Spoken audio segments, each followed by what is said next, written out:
The Walmington-on-Sea Home Guard didn't expect their weekend maneuvers to end up at a derelict summer camp in New Jersey. A clerical error by Captain Mainwaring, involving a map and a very wrong turn at Eastbourne, had landed them deep in the woods of Crystal Lake. The platoon huddled in the tall grass. A hulking figure in a hockey mask emerged from the fog, dragging a rusty machete. "Look at the size of that chap," Sergeant Wilson remarked, adjusting his tie. "He looks a bit unsociable, doesn't he, sir?" "Don't be absurd, Wilson," Mainwaring snapped. "He's clearly a paratrooper in some sort of advanced camouflage. Jones, fix bayonets." Lance Corporal Jones scrambled forward, trembling like a leaf in a gale. "Permission to speak, sir. Permission to speak.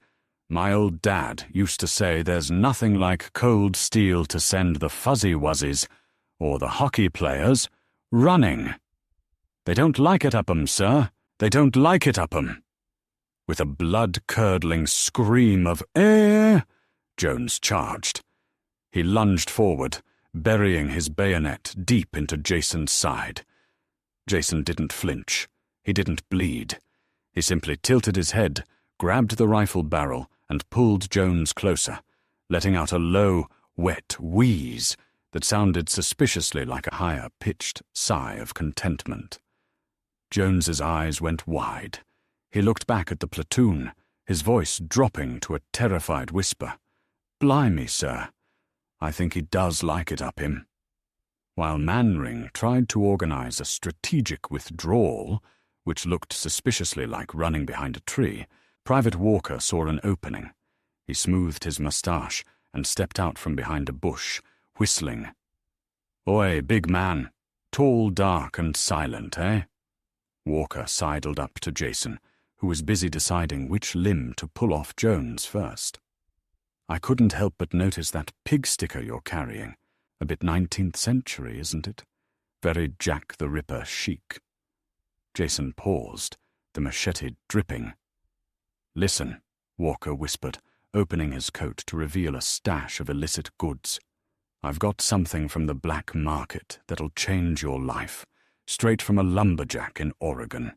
It's a high-revving, petrol-powered chainsaw. Genuine Oregon steel. Cuts through teenagers like butter through a hot crumpet." Jason stared at the buzzing machine Walker held up. "Tell you what," Walker winked. "For you, 2 crates of tinned peaches and a bottle of gin. Or just, don't kill me. Do we have a deal?"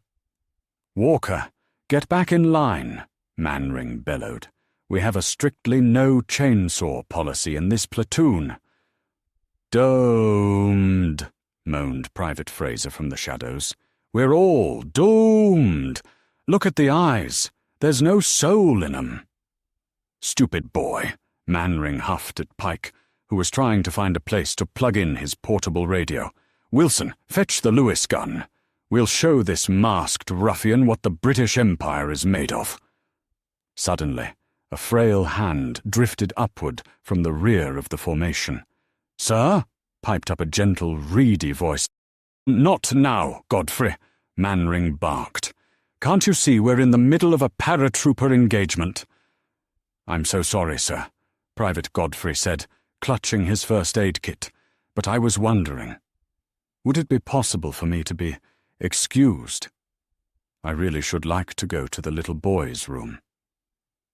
Mainwaring turned, face reddening. "Godfrey, there are no little boys' rooms.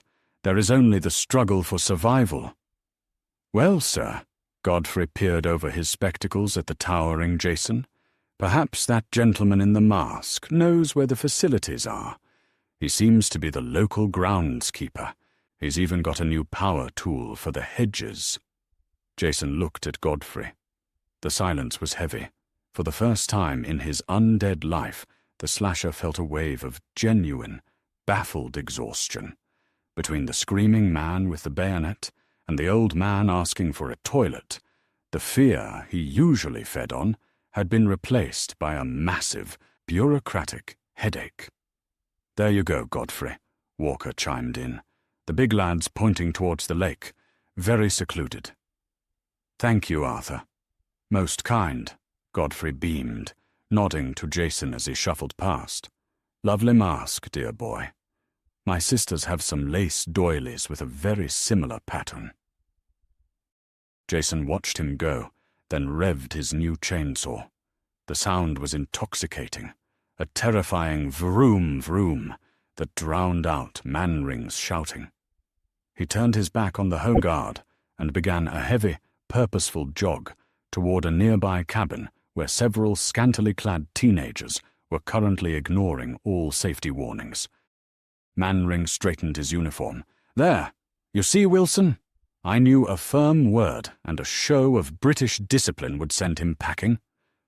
Yes, sir, Wilson sighed, watching the distant sparks fly from the cabin across the water. Though I do think the chainsaw might have been the deciding factor, sir. Shall I go and see if Godfrey's finished? It's nearly time for tea. Bollocks. Absolute bollocks. I swear this crap is getting worse. The sultry tones of my trained voice are the only thing that save this shit. What next, I dread to think. Maybe if there are any characters you would like to see meet each other, leave a request in the comments. It's got to be better than what this Jimbo's dodgy has cobbled together. Until next time, dear listener, until next time, somebody get me a goddamn sherry.